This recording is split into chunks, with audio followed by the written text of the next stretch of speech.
Hello everyone, welcome to IS point. आज हम लोग यहाँ पे बात करने वाले हैं दो ध्रुवीयता को चुनौती गुट निरपेक्षता। ठीक है, तो हमने देखा था कि गुट निरपेक्ष आंदोलन की शुरुआत की गई थी कई सारे राष्ट्रों के द्वारा, मतलब राष्ट्र साथ में मिलकर किए थे।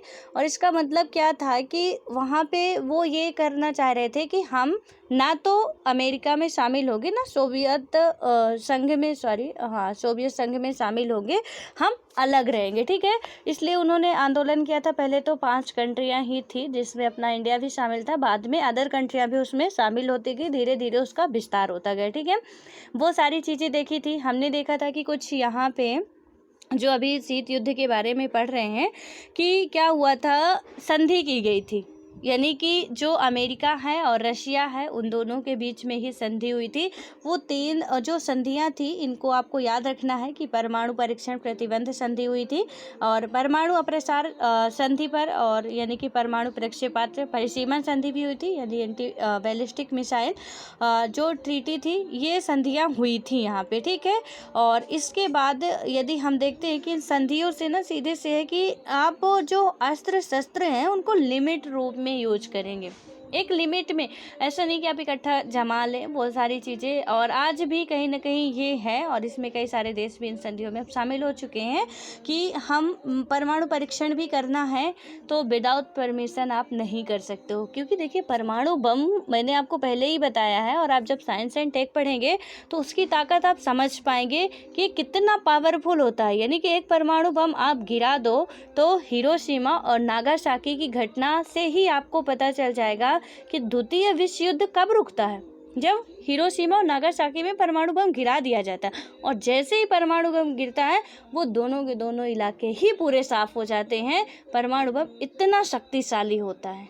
ठीक है, तो इसलिए ये सारी चीज़ें की गई थी। अब यहाँ पे देखेंगे कि इनमें चुनौतियाँ क्या थी। जो गुट निरपेक्षता, इसमें चुनौती क्या थी, जो वो दो यहाँ पे महाशक्तियाँ थी उनके बीच का, तो काफ़ी सारी चीज़ें हम लोग समझ चुके हैं। बट इसको स्टार्ट करने से पहले मैं आज आपको एक क्वेश्चन दे रही हूँ। ठीक है, तो प्लीज़ आप लोग इसका आंसर कमेंट बॉक्स में ज़रूर बताइएगा। ये यूपीएससी का ही क्वेश्चन है और 2020 का क्वेश्चन है, आपके प्रीएम्बल से पूछा गया था, और प्रीएम्बल वगैरह हम लोग बहुत अच्छे तरीके से कर चुके हैं। तो आप प्लीज़ इसे बताने की कोशिश कीजिए। क्वेश्चन को ध्यान से सुनिएगा, और यदि आपके पास प्रीवियस ईयर के पेपर हो तो वहां से देख लीजिएगा, अदरवाइज लिखना चाहें तो लिख भी सकते हैं। क्वेश्चन आपका क्या है कि भारत के संविधान की उद्देशिका। ठीक है, तो इस क्वेश्चन में यानी कि ऐसा लिखा हुआ है कि भारत के संविधान की, यहाँ पे भारत के संविधान की उद्देशिका। ठीक है, इसके आगे डैश है, आपको नीचे पहला स्टेटमेंट देना है। पहला स्टेटमेंट क्या देना है कि संविधान का भाग है किंतु कोई विधिक प्रभाव नहीं रखती।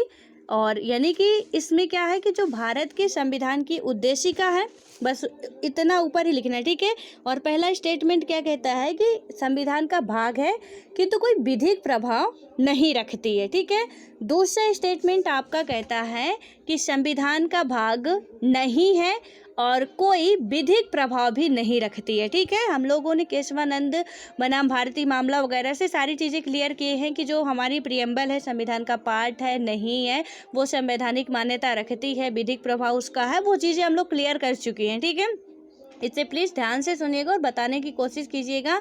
यहाँ पे जो दूसरा स्टेटमेंट मैंने क्या पढ़ा कि संविधान का भाग नहीं है और कोई विधिक प्रभाव भी नहीं रखती है। ठीक है, देन थर्ड स्टेटमेंट आपका आता है कि संविधान का भाग है और वैसा ही विधिक प्रभाव रखती है जैसा कि उसका कोई अन्य भाग। ठीक है, और तीसरा स्टेटमेंट आपका कहता है, चौथा, कि संविधान का भाग है किंतु उसके अन्य भागों से स्वतंत्र होकर उसका कोई विधिक प्रभाव नहीं है। तो इसका आंसर आपको बताना है, और प्लीज़ क्वेश्चन को, वीडियो को 1-2 बार आगे पीछे करके सुनिएगा, क्वेश्चन अच्छे तरीके से, और मिल जाए यदि आपके पास प्रीवियस ईयर के हों तो वहाँ से देख के, पढ़ के और समझ के आंसर देने की कोशिश कीजिएगा। ठीक है, नकल करके मत दीजिएगा, क्योंकि फिर हमारे पढ़ने का कोई मतलब नहीं रहेगा, ना आपके पढ़ने का ना मेरे पढ़ाने का, क्योंकि एक एक कॉन्सेप्ट हमारे क्लियर हैं यदि आप लोग रेगुलर होंगे तो। ठीक है, तो इसमें से ये आपको बताना है कि जो उद्देशिका है वो क्या है। है, संविधान का भाग है और उसके भागों से वो स्वतंत्र होकर उसका कोई विधिक प्रभाव नहीं है या है, तो वो सारी चीज़ें आप थोड़ा सा कोशिश करिएगा बताने की, ठीक है। अब आते हैं यहाँ पे कि जो हमारा है दो ध्रुवीयता को चुनौती, गुट निरपेक्षता, और हाँ आंसर ज़रूर देना है आप लोगों को, क्योंकि आंसर देंगे तभी आपकी थोड़ी झिझक भी ख़त्म होगी। तो इसमें हम देख चुके हैं कि किस तरह शीत युद्ध की वजह से विश्व दो प्रतिद्वंदी गुटों में बंट रहा था, और इसी संदर्भ में क्या हुआ कि गुट निरपेक्षता ने एशिया, अफ्रीका और लातिनी अमेरिका के 9 स्वतंत्र देशों को एक तीसरा विकल्प दिया कि वह क्या करें, पूरा यहाँ से अलग राष्ट्र में या अलग वो बना के रह सकते हैं अपना संगठन। इसको हम लोग देख चुके हैं। और उसके बाद तो यहाँ पे तो कुछ अलग रह चुके थे, और उसके बाद हम बात करते हैं कि कुछ ने अपना जैसे कि अभी हमने बोला ना कि इंडिया वगैरह शामिल थे इसमें, अपना गुट निरपेक्ष आंदोलन चलाते हैं। और तो गुट निरपेक्ष आंदोलन का मतलब भी हमने देखा था, पृथकतावाद की बात की थी कि सीधे डायरेक्टली ये नहीं था कि हम हर देश से अपना रिश्ता नाता तोड़ देंगे, नहीं ऐसा नहीं था, हम दोनों महाशक्तियों पे ऐड नहीं होंगे, ये बातें यहाँ पे इसके लिए ये आंदोलन चला रहे थे, अपना कैंपेन चला रहे थे, ठीक है।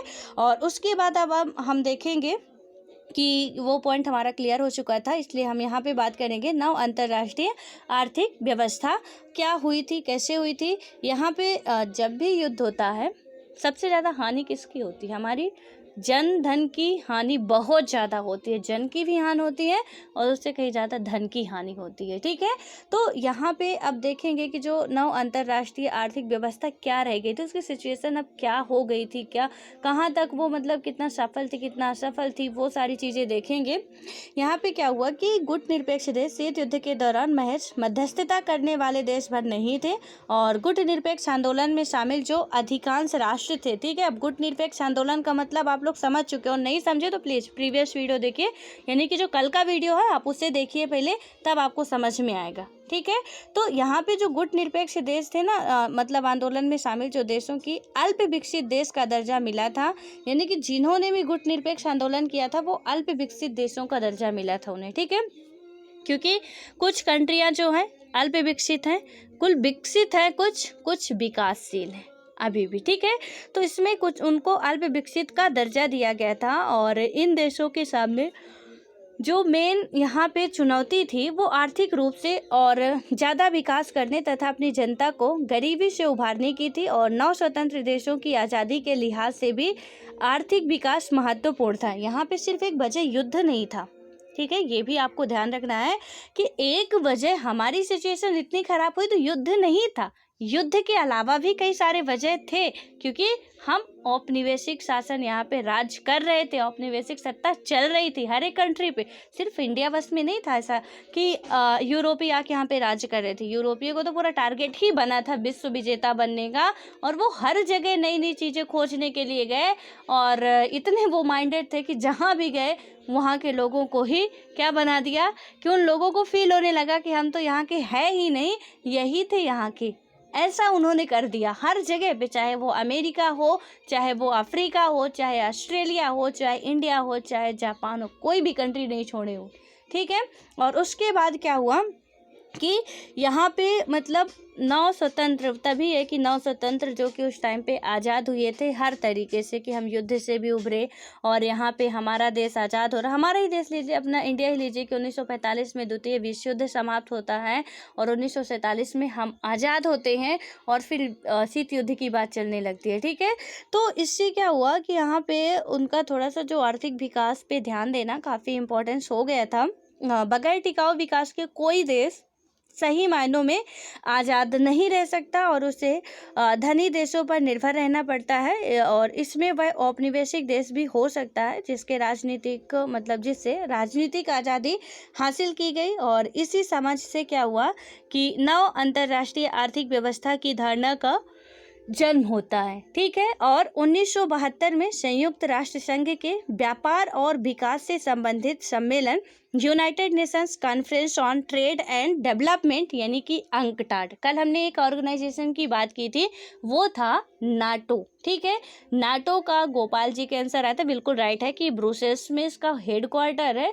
एंड इसमें अभी वर्तमान समय में कितनी 30 कंट्रियां हैं। ठीक है, अभी 2020 में उत्तरी मेसिडोनिया करके कोई कंट्री शामिल हुई है।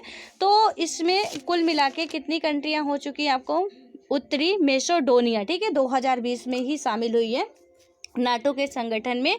तो इसको आपने देखा, आई होप कि आप उसे लिख लिए होंगे, सिर्फ पढ़े नहीं होंगे। अब आपकी नोट्स में वो सारी चीज़ें जितनी उसकी डिटेल ज़रूरी थी आप लिख चुके होंगे, क्योंकि हम देख चुके हैं कि वहाँ पे जो नाटो था, किस तरीके से यूरोप का विभाजन होता है और पश्चिमी यूरोपीय वाले कैसे वो अपना संगठन बनाते हैं। ठीक है, कितने राष्ट्र, उस टाइम पे 12 राष्ट्र थे जब 1949 में वो बनता है। वो सारी घटना हम लोग देख चुके हैं। ठीक है, तो पूरा कॉन्सेप्ट आपका क्लियर होगा कि नाटो सीधे उसका नाम से उत्तरी अटलांटिक है। ठीक है, उससे आपको ही पता चल जाता है। और इसके बाद अब आपका एक आ रहा है अंकटाड। आज का होमवर्क है आपको अंकटाड कंप्लीट करना है। ठीक है, तो ये भी एक संगठन है। ये क्या है, United Nations conference on trade and development.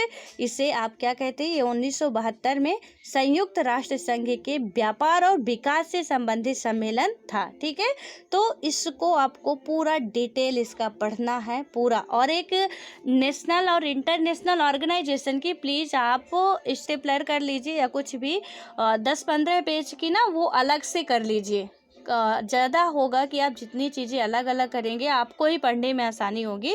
तो आप A/4 साइज़ के पेपर लेके स्टेपलर करके उसे 10-15 पेज का अलग से, वहीं पे अंकटाड, वहीं पे नाटो, वहीं पे आपके IMF जितने भी है वो सारे ऑर्गेनाइजेशन आप लिख लेंगे तो बेटर होगा। ठीक है, इसमें क्या हुआ था कि towards a new trade policy for development शीर्षक के एक रिपोर्ट प्रस्तुत की गई, और इस रिपोर्ट में वैश्विक व्यापार प्रणाली में सुधार का प्रस्ताव किया गया था। और इस रिपोर्ट में कहा गया था कि सुधारों से, और यहाँ पे ना इन सबके द्वारा ये रिपोर्ट पेश की जाती है, आपको उन रिपोर्टों के नाम याद करना है। ठीक है, पूरा लिखना है उन रिपोर्ट्स के जितने भी नाम हैं, कि अंकटाड के द्वारा कौन कौन सी रिपोर्ट किस किस से रिलेटेड रिपोर्ट जारी करता है, नाटो कैसी रिपोर्ट जारी करता है, IMF कैसी रिपोर्ट जारी करता है, वर्ल्ड बैंक के द्वारा किस किस की रिपोर्ट जारी की जाती है।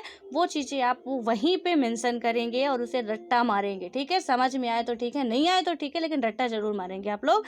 अब क्या होता है कि यहाँ पे इन्होंने क्या उस टाइम पे जो सुधार के लिए ये रिपोर्ट लाई गई थी, पहला क्या था यहाँ पे कि अल्प विकसित देशों को अपने उन प्राकृतिक संसाधनों पर नियंत्रण प्राप्त होगा जिनका दोहन पश्चिम के विकसित देश करते हैं। ठीक है, इसमें पहला क्या इसमें रिपोर्ट में कहा गया था, अल्प विकसित जो देश हैं, ये गुट निरपेक्ष आंदोलन में जितने भी देश शामिल थे उन्हें अल्प विकसित देश की संज्ञा दी गई थी। ठीक है, तो इन्होंने क्या कहा कि इनको अपने उन प्राकृतिक संसाधनों पर नियंत्रण प्राप्त होगा जिसका दोहन, यानी कि जिनका दोहन पश्चिम के विकसित देश करते हैं, उनका इस मतलब कि जो दोहन प्राकृतिक संसाधनों का पश्चिमी देश करते हैं, इन्हें नियंत्रण करना होगा। और अल्प विकसित देशों की पहुंच पश्चिमी देशों के बाजार तक होगी, वे अपना सामान बेच सकेंगे, और इस तरह गरीब देशों के लिए यह व्यापार फ़ायदेमंद होगा। यानी कि क्या हुआ कि अल्प विकसित देशों की पहुंच जो थी वो पश्चिमी देशों के बाज़ार तक होगी, और वे क्या करेंगे कि अपना सामान बेच सकेंगे, और इस तरह गरीब देशों के लिए यह व्यापार फ़ायदेमंद होगा। तो दूसरी रिपोर्ट में क्या कहा गया कि जब वो अपना क्योंकि पश्चिमी देश जो हैं वो अच्छे तरीके से अपना दोहन कर चुके हैं प्राकृतिक संसाधन का, और जिसका वो दोहन कर चुके हैं आपको उसका क्या करना है कि उन्हें अच्छे तरीके से सजो के रखना है। क्यों? क्योंकि आपका वैश्विक व्यापार जो है बढ़ेगा जब पश्चिमी या जो भी अदर कंट्रियां हैं जहाँ पे उन्हें ज़रूरत तो है किसी चीज़ की, लेकिन वो है नहीं उनके पास। ठीक है, तो क्या करेंगे कि हमसे लेने की कोशिश करेंगे, और जब हमसे लेंगे तो हमारा इकोनॉमिकली जो कंडीशन है वो बेटर होगी। इसलिए ये रिपोर्ट में कहा गया है कि आपको ऐसा करने की ज़रूरत है, किन्हें, जो अल्प विकसित राष्ट्र हैं। ठीक है, उसके बाद क्या होगा कि पश्चिमी देशों से मंगाई जा रही प्रौद्योगिकी की लागत कम होगी, और अल्प विकसित देशों की अंतर्राष्ट्रीय आर्थिक संस्थानों में भूमिका क्या होगी, बढ़ेगी। इस तरीके से आप देख सकते हैं कि इस रिपोर्ट में बात की गई और बेटर था। हमें जब भी बिजनेस वगैरह करने का सीधा सा फंडा यही होता है कि हम जो सबके पास है उसको करेंगे तो क्या फ़ायदा, जो किसी के पास नहीं है थोड़ा हम उस तरीके का यूनिक करने की कोशिश करें तो फ़ायदा ही फ़ायदा रहता है। ठीक है, अब क्या होता है कि गुट निरपेक्षता की प्रकृति धीरे धीरे बदलती गई और इसमें यदि हम देखें कि इसमें आर्थिक मुद्दों को अधिक महत्व दिया जाने लगा।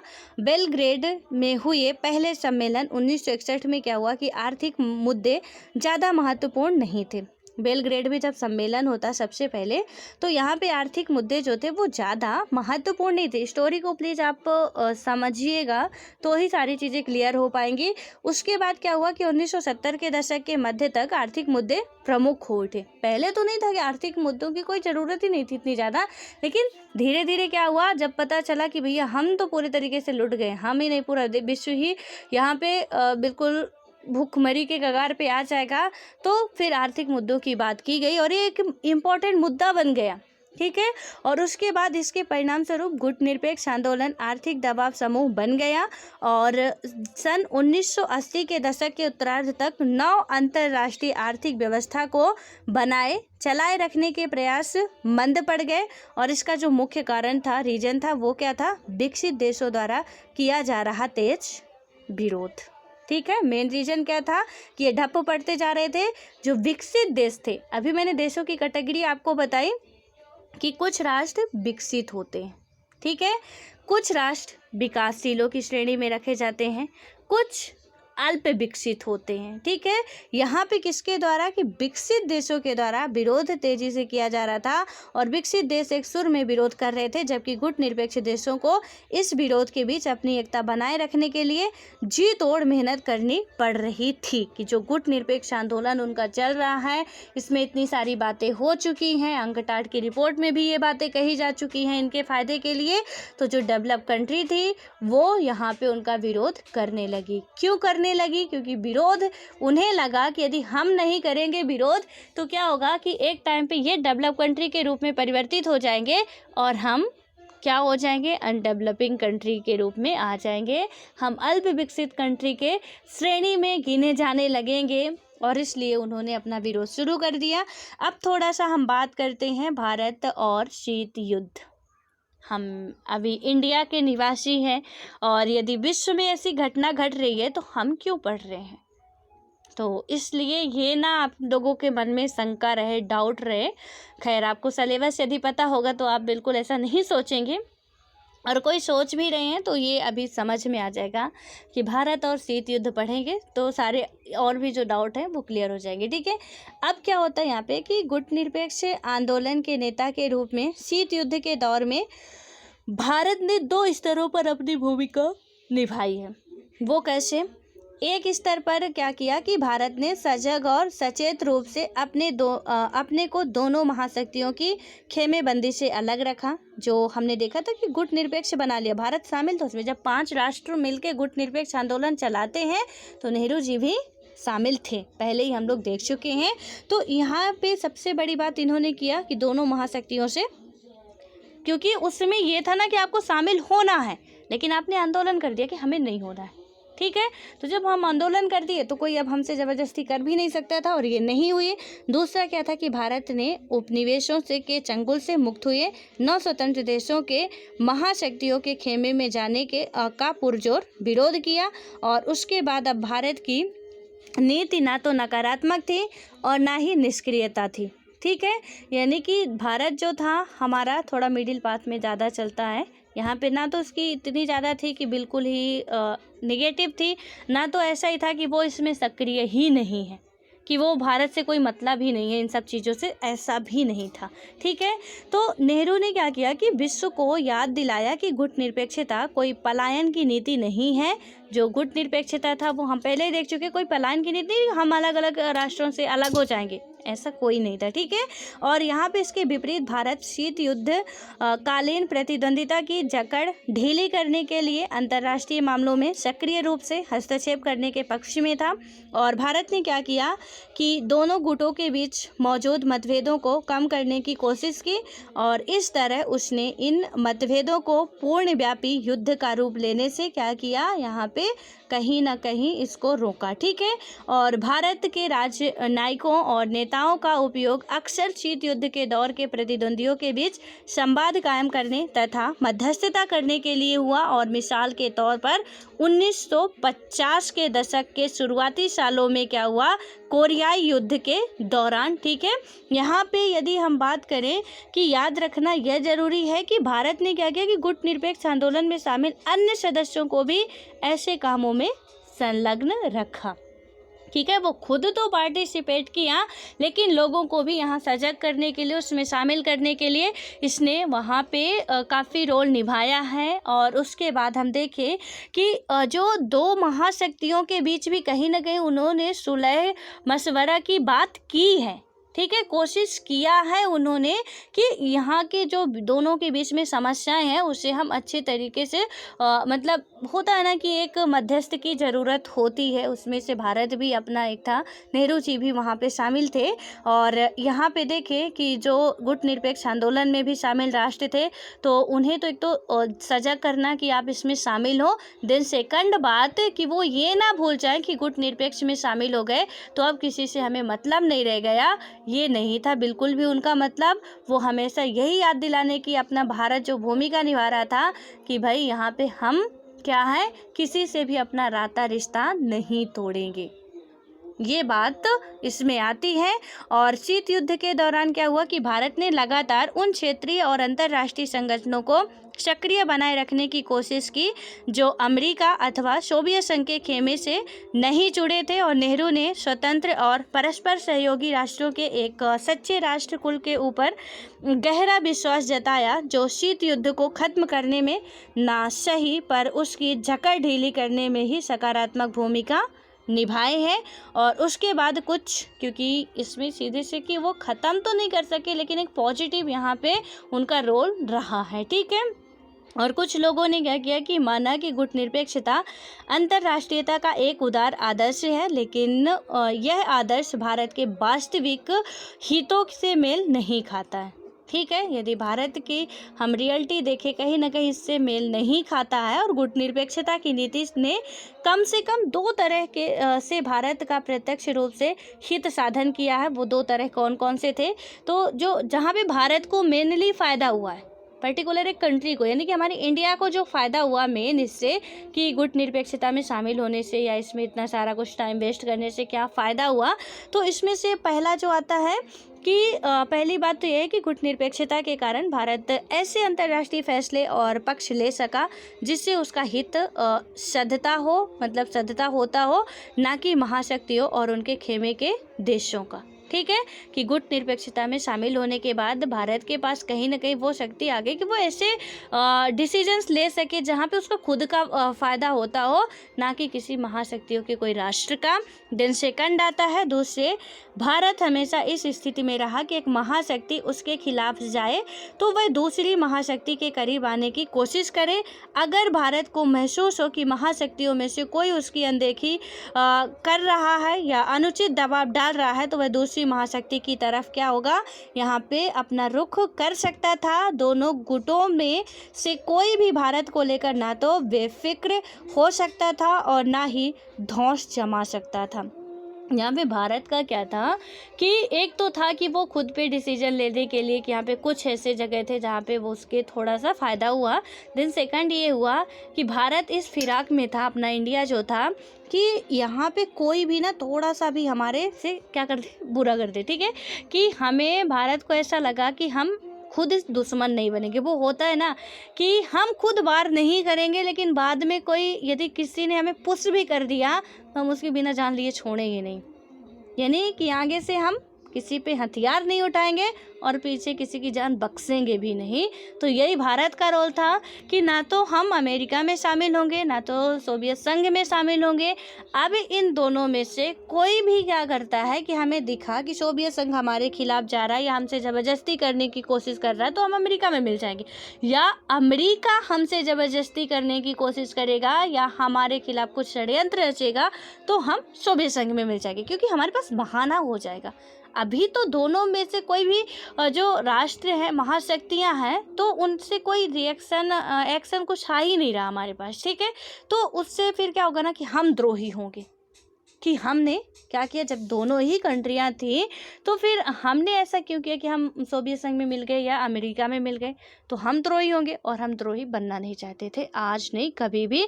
हमारा हमेशा का रूल होता है कि हम पहले से वार नहीं करेंगे। आज भी युद्ध होता है, आप देखते हैं इंडिया का यही रहता है कि हम पहले से हथियार नहीं उठाएंगे, और जब किसी ने एक बार हथियार उठा लिया तो उसे हम छोड़ेंगे भी नहीं। ये भी इंडिया का ही रूल है, ठीक है।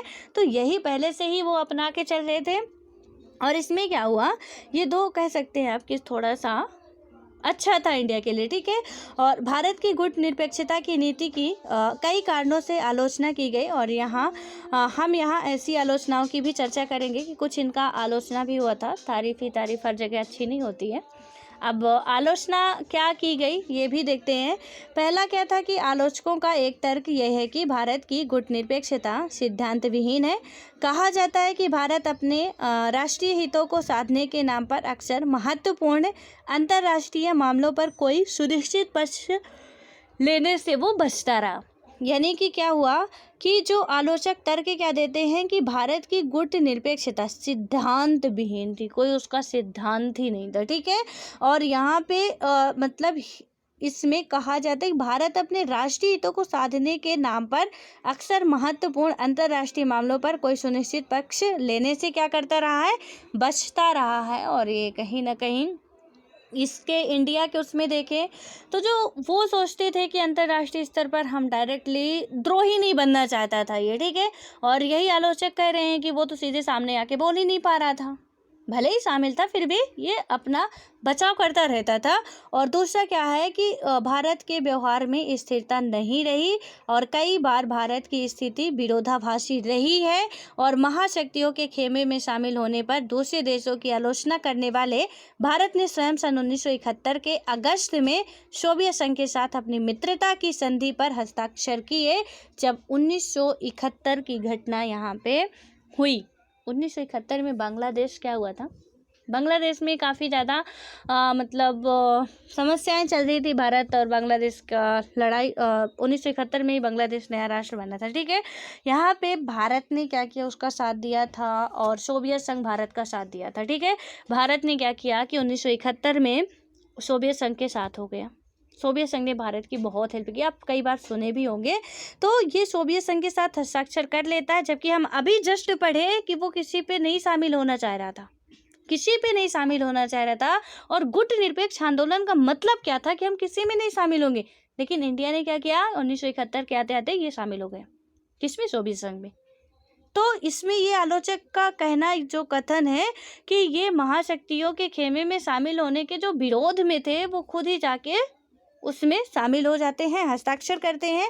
और विदेशी पर्यवेक्षकों ने इस भारत का सोवियत खेमे में शामिल होना माना, और भारत की सरकार का दृष्टिकोण यह था कि बांग्लादेश संकट के समय उसे राजनयिक और सैनिक सहायता की ज़रूरत थी। और भारत के अपने पक्ष में क्या कहते हैं कि उन्होंने कहा कि भैया आपने तो उल्लंघन कर दिया, सोवियत संघ से आपने थोड़ा फेवर दिखाया उसकी तरफ, तो आपने उल्लंघन किया, गुट निरपेक्ष आंदोलन के जो रूल थे उसे तोड़ा, ठीक है। आलोचक ऐसा करते हैं।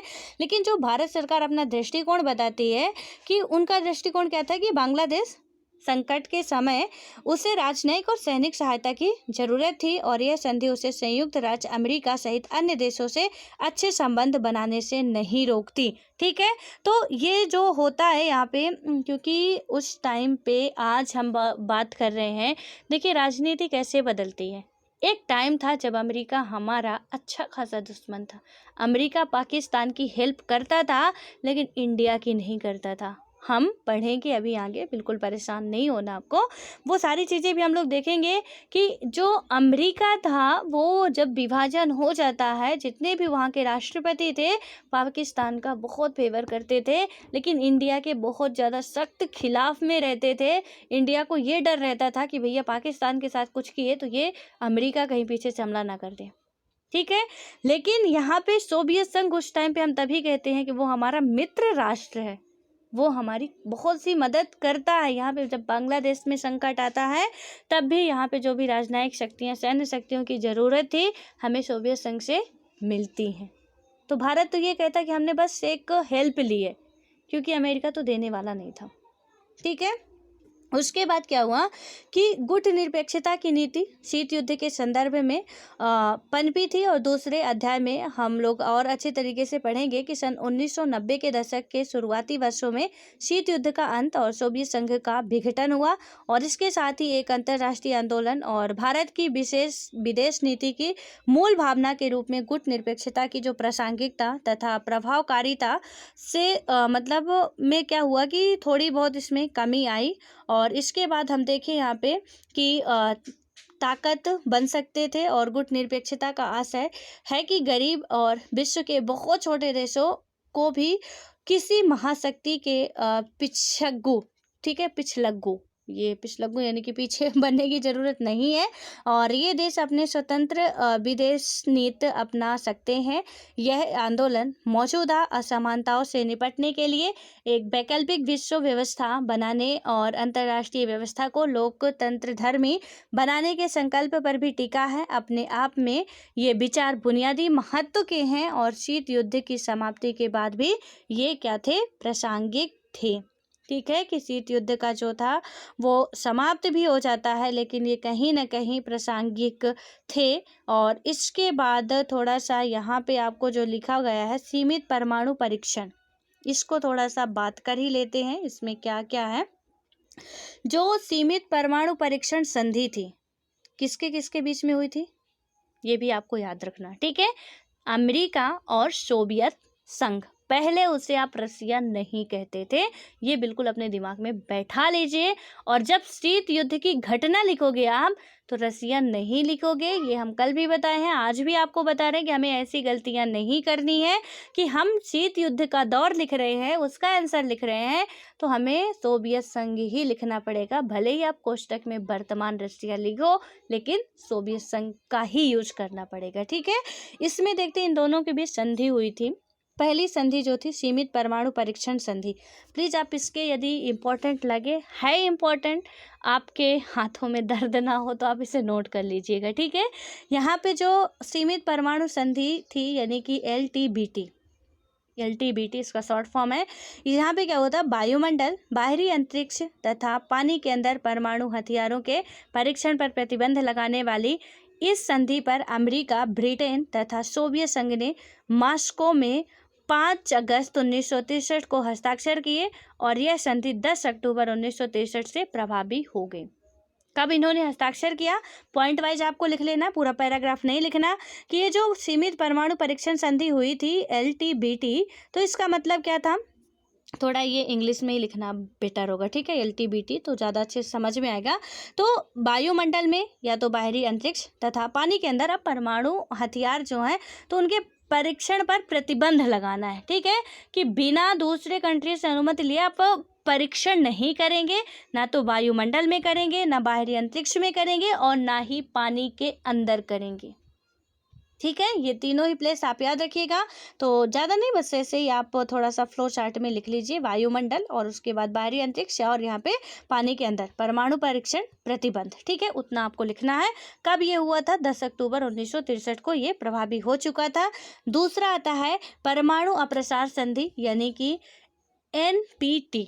जो परमाणु अप्रसार संधि थी ये क्या थी, तो यह संधि केवल परमाणु शक्ति संपन्न देशों की एटमी हथियार रखने यानी कि जो एटॉमिक हथियार है, ठीक है, तो उनका हथियार रखने की अनुमति देती है। किसे, ये जो संधि थी परमाणु शक्ति संपन्न देशों को, ठीक है।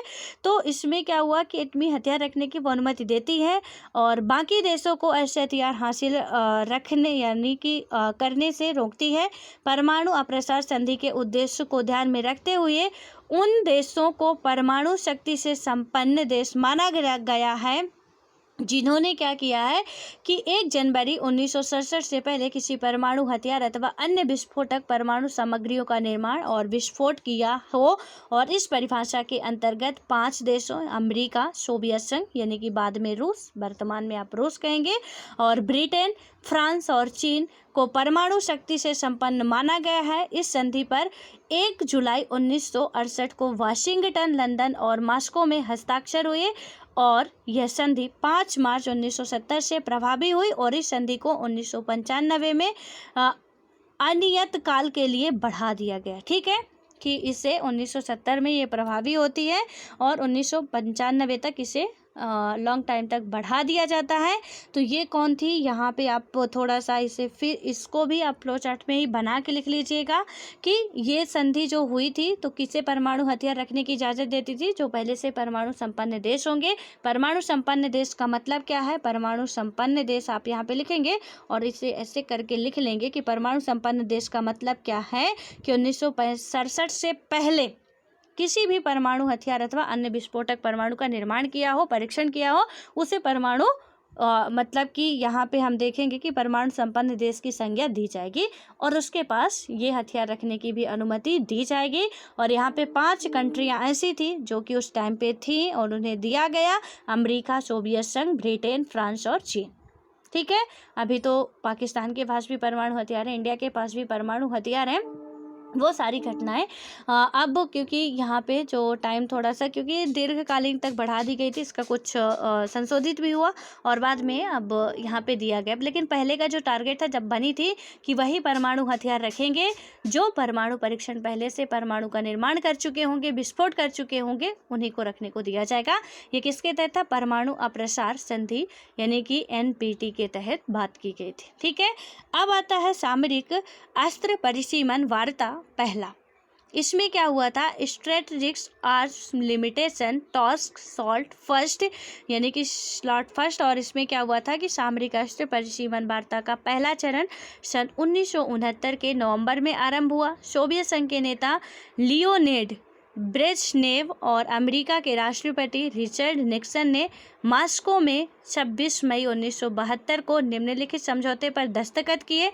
वो समझौते कौन थे, पहला था परमाणु मिसाइल परिसीमन संधि यानी कि ABM ट्रीटी। दिन सेकंड था सामरिक रूप से घातक हथियारों के परिसीमन के बारे में अंतरिम समझौता, ये 3 अक्टूबर 1972 से प्रभावी हो चुके थे।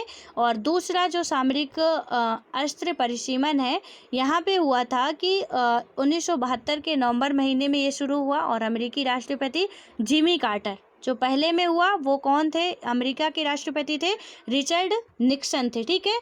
और इसमें जब दूसरी वार्ता होती है तो यहाँ पे दूसरे राष्ट्रपति आते हैं जिमी कार्टर और सोवियत संघ के नेता जो थे लियोनिड अभी वही थे सोवियत संघ में। ब्रेजनेव ने वियना में क्या किया कि 18 जून 1972 को सामरिक रूप से घातक हथियारों के परिसीमन से संबंधित संधि पर हस्ताक्षर किए। और उसके बाद सामरिक अस्त्र न्यूनीकरण, और ये करना सब कुछ जरूरी भी था। पहला आता है यहाँ पे कि अमेरिकी राष्ट्रपति जॉर्ज बुश यानी कि सीनियर और सोवियत संघ के राष्ट्रपति गोरबाचेव ने 31 जुलाई 1991 को क्या किया कि सामरिक रूप से घातक हथियारों के परिसीमन और उनकी संख्या में कमी लाने से संबंधित संधि पर हस्ताक्षर किए, जिसे आप क्या कहते हैं, स्ट्रेटेजिक आर्म्स रिडक्शन संधि, ठीक है। और उसके बाद सेकंड आता है इसी का जो आपका सामरिक अस्त्र न्यूनीकरण या स्ट्रेटेजिक आर्म्स रिडक्शन संधि है। इसमें क्या होता है कि सामरिक रूप से घातक हथियारों को सीमित करने और उनकी संख्या में कमी करने से संबंधित इस संधि पर रूसी राष्ट्रपति बोरिस एल्त्सिन और अमेरिकी राष्ट्रपति जॉर्ज बुश सीनियर ने क्या किया कि मॉस्को में 3 जनवरी 1993 को हस्ताक्षर किए हैं, ठीक है। तो यहाँ पे इन दोनों के बीच में संधि हुई। अब देखिए ये संधि करने का रीजन क्या था, मेन जो रीजन मुझे समझ में आता है और कहीं ना कहीं इन लोगों का भी यही मानना था कि यदि संधि नहीं की, दोनों ही परमाणु हथियार बनाएंगे, ऑब्वियस है कि बनाएंगे तो परीक्षण करेंगे, ठीक है। परीक्षण करेंगे तो हमारी बायोडाइवर्सिटी को नुकसान होगा, हमारे इन्वायरमेंट पे इफेक्ट पड़ेगा। इन्वायरमेंट में इफेक्ट पड़ेगा तो यहाँ पे एक राष्ट्र की ये समस्या नहीं है, ये ग्लोबल समस्या है भाई यहाँ पे, कि इन्वायरमेंट आज अमेरिका का बिगड़ा है तो कल यहाँ का भी बिगड़ेगा, ठीक है। तो इसलिए इसमें रोक लगाई गई कि परीक्षण में भी प्रतिबंध लगाओ आप। ज़्यादा हथियार जब परीक्षण नहीं कर पाओगे, बनाओगे नहीं तो क्या होगा कि, और वो हुआ ना, जैसे कल हम लोगों ने बात की थी कि जब हमारे पास ज़्यादा हथियार आ गए, इकट्ठा करते गए, तो हमने सोचा भाई इतना सारा रख के क्या करेंगे, कुछ का इस्तेमाल तो कर ही लेते हैं, और गलती से भी किसी एक पर हमने रख दिया तो दूसरे ने हमारे ऊपर 4 और ला के रख दिए, और उतने में तो हमारा काम ही हो गया।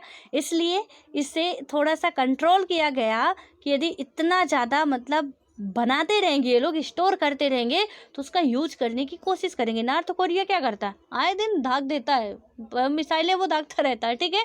तो उससे क्या होगा कि यहाँ पे कहीं ना कहीं संकट बना रहेगा कि वो परीक्षण भी कर रहे हैं, और कभी मन किया कि चलो यार परीक्षण रसिया वालों ने बनाया, और उन्हें मन किया कि डेली तो हम यहाँ पे करते हैं, कहीं समुद्री इलाका में करते हैं, आज थोड़ा इधर साइड घुमा के ना मार दे तो देखते हैं कि क्या होता है। और पता चला कि गलती से भी कर दिया उन्होंने, तो जिसने किया तो चलो मान लीजिए उसको कुछ भी आप सजा दोगे, जो भी करोगे, लेकिन वो आधा चीज़ तो नष्ट कर दिया ना। तो इसलिए इसमें प्रतिबंध लगाना ज़रूरी था। ये संधियाँ हुई, 2 महाशक्तियाँ थी उनके बीच, और इसमें हर राष्ट्र के लिए बात की गई है कि कोई भी राष्ट्र ऐसे इतनी आसानी से परमाणु हथियार वगैरह स्टोर नहीं कर सकेगा, हर एक की लिमिट होगी। तो इसको आपको ध्यान में रखना है, ठीक है। इनके कुछ पॉइंट प्लीज़ आप लोग नोट कर लेंगे तो बेटर होगा। और अंक टाड आज का होमवर्क है कि आज उसे आपको कंप्लीट करना है। अब इसमें नेक्स्ट अध्याय में हम पढ़ेंगे 2 ध्रुवीयता का अंत, क्योंकि 2 ध्रुवीयता को हमने उदय किया है, जो अमेरिका और सोवियत संघ उदय हुए हैं, अब उनका हमें अंत भी करना है। देखते हैं कि कैसे अंत होगा, वो भी पूरा इसमें डिटेल में समझेंगे। बस आज आप लोग थोड़ा अंक टाट पढ़िएगा और नाटो का फिर से रिवाइज करिएगा, और उसके बाद जो मैंने क्वेश्चन पूछा है, क्वेश्चन का आंसर देने की भी आप लोग कोशिश करिएगा, सही गलत जैसे भी बने दीजिएगा ज़रूर आंसर, ठीक है। सो ऑल द बेस्ट, मिलते हैं नेक्स्ट वीडियो में।